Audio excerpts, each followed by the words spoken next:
Hey, it's Tommy from Eurovoxx, and today we're saying Sveikas Lithuania and Sveikas Gebrasy.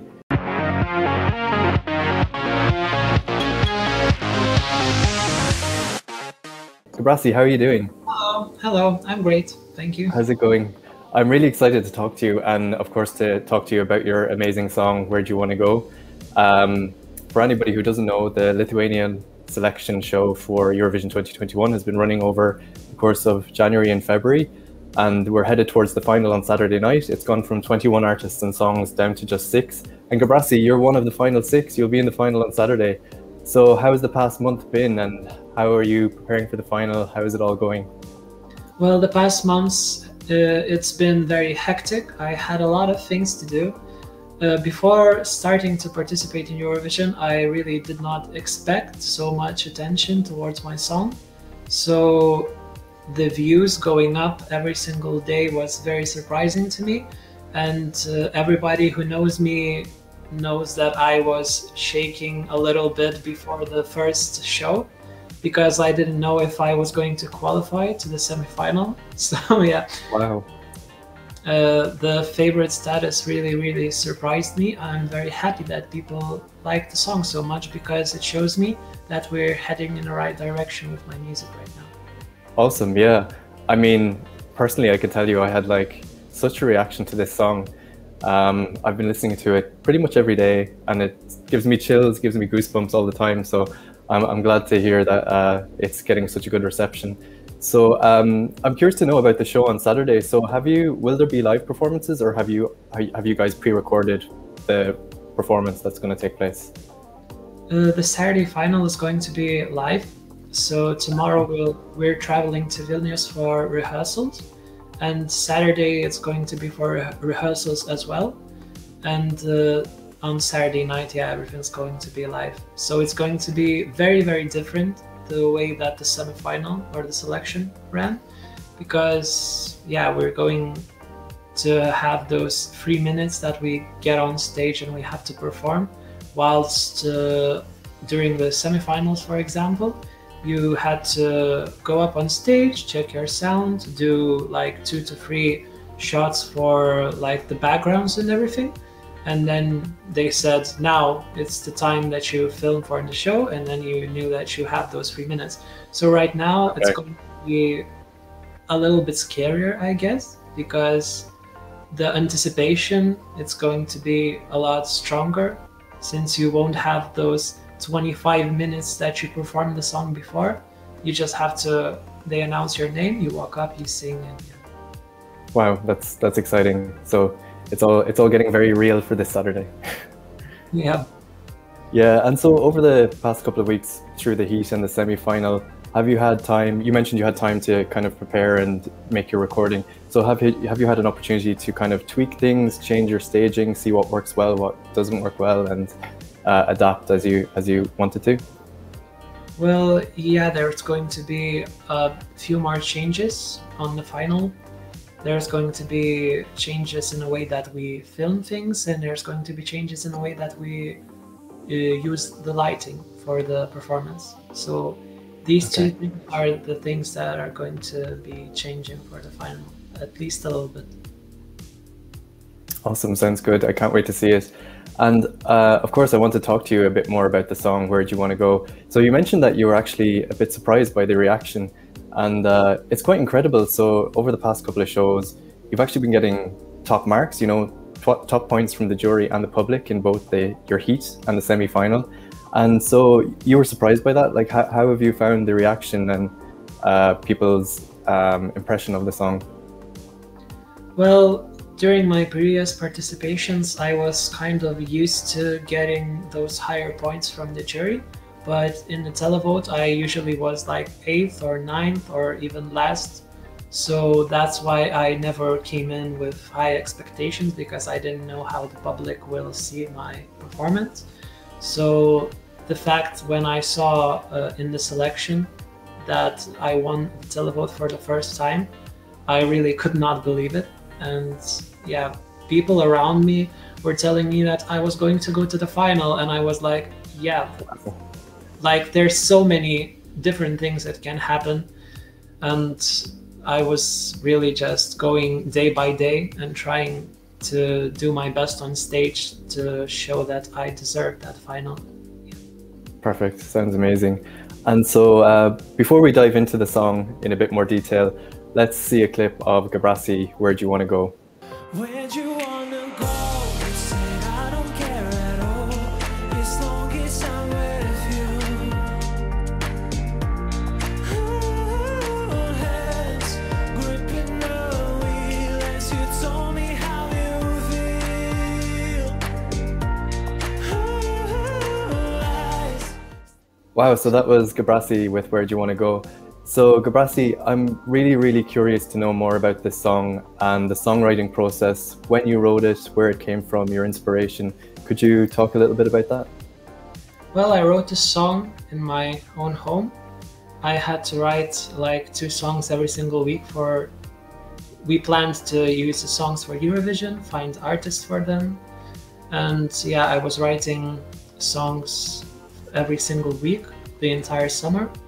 So I really thought that I was not going to be able to do this because I'm not a good writer on demand. I write very spontaneously. So fitting in 2 songs every single week was really tough for me because you had those days when you sat down at the piano, you played chords for an hour or 2 and nothing came out of it. So yeah, it was pretty tough, but I had a deadline and I followed it. So at the end of summer we had a lot of songs, and I had 4 songs that I was thinking about myself, and it kept changing every single week. Like we did the arrangements of the songs with Titas Benas, and when I heard the arrangements for the first time, I started second guessing everything that I've done before. So the song kept changing every single time, and like 2 weeks before the process of registration, I decided to go with Where'd You Want to Go? And then another song, No, was picked up by Titas Benas, and 2 other songs are still in my pocket waiting to be released. Oh, that's exciting. And yeah, so you mentioned, and this is something that I only realized yesterday, so you're actually a songwriter for the song, another song in the final. Yeah. So No by Titas Benas. Yes. So how did that come about? So I guess you kind of had this song out of your songwriting process and you decided to give it to them and let them enter it into the final? Yeah, basically we looked for artists who wanted to perform in Eurovision this year, and we sent them the songs that we had, and they chose from a list of like 8 to 9 songs, I think. We sent them, yeah. So they picked No. They also thought about another song of mine that I also thought about. So perhaps it's an indication that there's still another very good song in there. Oh, I can imagine there is. That's fantastic. And so about the song Where'd You Want to Go? So it's obviously a very personal story, it seems like, in the content of the song. So I'm interested to know if your inspiration was based on a personal experience, or was it simply kind of a story, an idea that you thought you wanted to write about, or is it something a little bit more metaphorical? Well, I saw a few interviews with Billie Eilish where she said that in her songwriting she usually like tells stories about other people or just create imaginary scenarios. So this song, well, I decided what I wanted the song to be about, but it was not my personal experience. I just went into it like trying to feel how those 2 people would feel in real life if the situation was happening. And like I tried to write from the perspective of the driver, but I can also, like, in my writing, I think that people can identify themselves in my songs. So like some people perhaps listened to that song and felt like they were the passenger in the song, and some people perhaps identified as a driver. So since I don't have a driver's license, it's a pretty good indication that the song is not about me. Okay. Interesting. Yeah, and I think, yeah, you really touched on something that you said, that you try to make your songs very, I guess you would say, relatable to people. And I definitely got that feeling from the song. It's, you know, when you've been through a relationship and you've had kind of a breakup and you've gone separate ways, it's definitely, you can relate to that thought process that kicks in from the second verse. So for me, that gives me chills every time I listen to it. So that I find that, you know, I find the song to be a masterpiece in that sense. And so I also wanted to ask you, so the song incorporates some kind of train carriage sounds into the production. So I wanted to know a little bit more about the production and how that came about to incorporate those sounds. Well, we really thought that the song is pretty atmospheric, so we were looking for options to enhance the whole experience, to make the song more cinematic. So I think that we achieved that with those decisions. Awesome, yeah. It is, I do find it's quite eerie. It brings it into kind of real life, you know, which I find really good. So I have a request. I was wondering if you would be kind enough to sing some of your song for us right now. Okay, perfect. Oh. In your own time. Okay. Where'd you wanna go? You said I don't care at all, as long as I'm with you. Oh, hands gripping the wheel as you told me how you feel. Oh, eyes staring through glass, me running out of gas. I thought that our action would always work.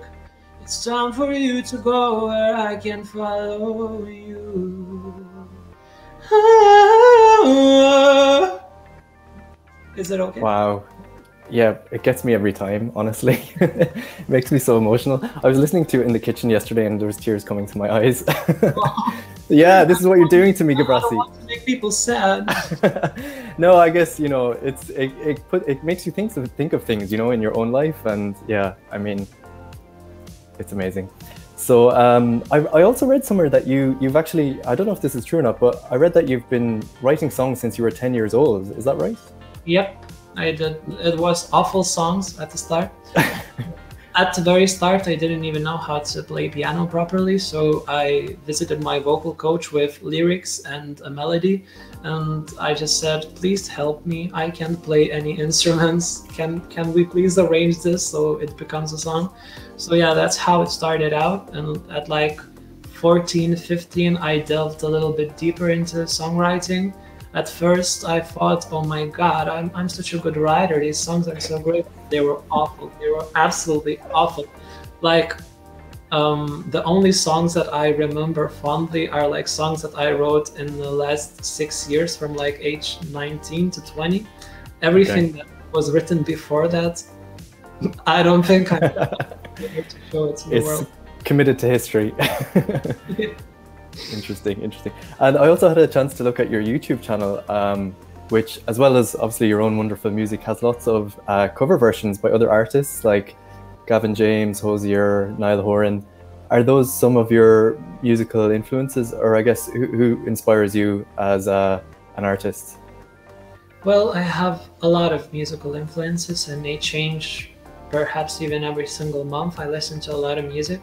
Like I mentioned before, I had to travel a lot to Vilnius, and during those train rides, I had headphones on every single time, listening to various different artists. So I think that is another thing that helped me in the writing process, because I heard so many different things and I had many different inspirations. And the songs that I cover on the YouTube channel, well, are usually songs that I like myself. I don't usually chase the views for songs that are popular at that time. I need to like the song first in order for me to cover it.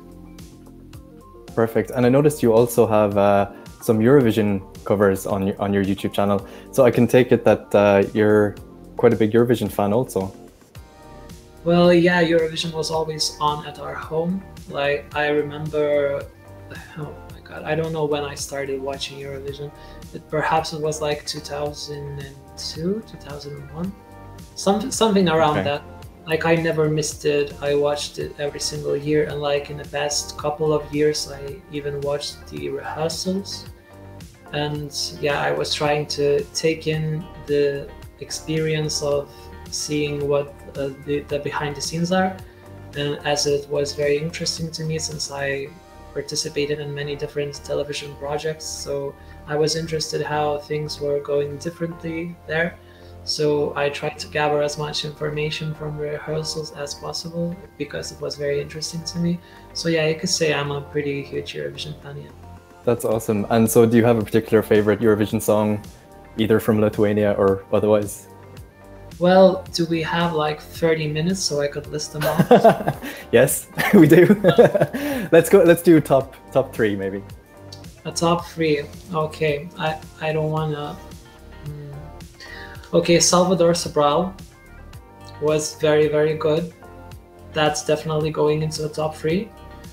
Calm After the Storm, another great one, definitely in the top three. And the third one,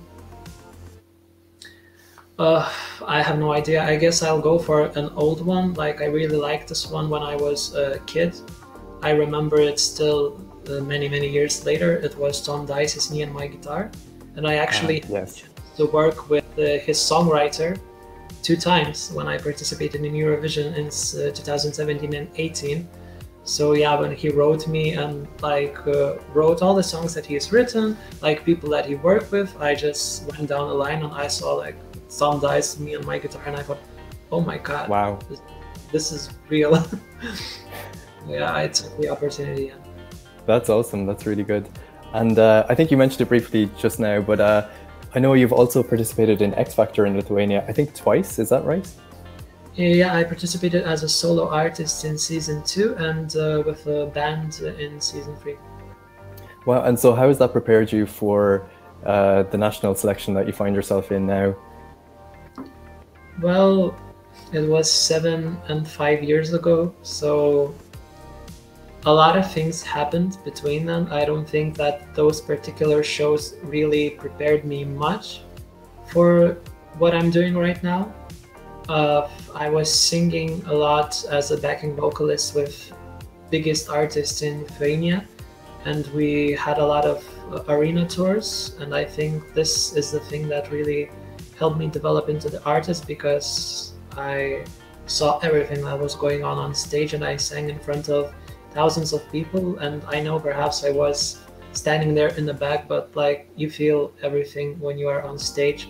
So yeah, these are one of the most wonderful moments, and I think they help me relax a little bit as an artist. I feel a lot more comfortable on stage than I felt 2 to 3 years ago. And yeah, I think the first selection was, I guess, a little bit harder because we didn't have any concerts for like half a year. But in the semi-final, I think I felt a little bit better. And in the final, I hope it's going to be even better. No doubt, no doubt. And I also wanted to ask you a bit about the music scene in Lithuania. So this is actually the first time I've followed the national selection in Lithuania this year, following, I hope I say this right, Pabandom ish Naujo. Is that right? Yeah, okay, yeah. Perfect. Yeah, and I was struck by the variety of musical styles, and it seemed to me that it was quite experimental in some cases. So is that a fair description, or how would you describe the music scene in Lithuania? Well, the music scene in Lithuania is somewhat one-dimensional in some aspects because of the songs that get on the radio. Usually if you don't write in Lithuanian, you're not going to get on the radio. So that's really tough problem for any younger people that would like to write mostly in English.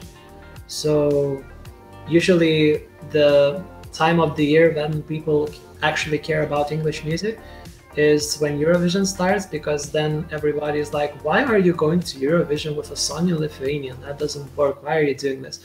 So yeah, like that's the only time when you can really push those songs in English, unless you are a very huge artist. So yeah, we have a pretty huge pop scene as well as a pretty large hip hop scene. And there are really a lot of genres that are not getting as much recognition in Lithuania, like R&B is not very popular, jazz is not very popular, indie music. The alternative scene is getting a little bit better, but folk is very non-existent right now. So yeah, I think I really lack the diversity in Lithuanian music. But in Eurovision, there's always those people that bring as you said, some more experimental music. So it's very interesting to watch our selection because you see a lot of different things. Like we had hard rock, we had many different songs, we had alternative songs, pop songs, everything. We had everything. Yeah, it's really been a fascinating selection for us to watch. We even had a unicorn and a bear on stage. Like where? Yeah. Do that? Where else are you going to find that? Yeah, exactly. What more can you ask for? Yeah, so I think it's almost. I know it's a very busy week for you, so it's almost time to wrap up. But obviously, Gebrasy, you have lots of newfound fans given success of Where Do You Want to Go. So where can we follow you and keep up to date with all your music and hopefully maybe tours eventually? Well, you can follow me on Spotify as Gebrasy. You can follow me on Instagram as Gebrasy. I'm Gebrasy on Facebook as well. And on Twitter, I'm Gebrasy Music. Perfect. And also, I'm going to plug your YouTube channel because I really enjoyed watching your performances on there. So guys, if you haven't had a look yet, make sure you go and check that out. So all that remains for me to say is, Gebrasy, good luck on Saturday night. I'll be watching and we'll all be watching and we're wishing you all the best.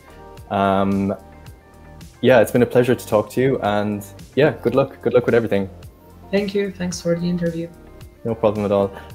So with that said, you guys at home, so Eurovoxx, we're covering all the news, views, interviews, new artist selections, song selections, everything that's happening for Eurovision 2021. So make sure you follow us on Facebook, Instagram, Twitter, wherever you get your updates from. And also here on the YouTube channel, you can hit subscribe and the reminder button and you'll get updates as they come in. So you're up to date on everything before Eurovision 2021, which is not that far away. It's coming very, very quickly. So again, Gebrasy, thanks for joining us today and good luck on Saturday. Thank you. Thanks for inviting me.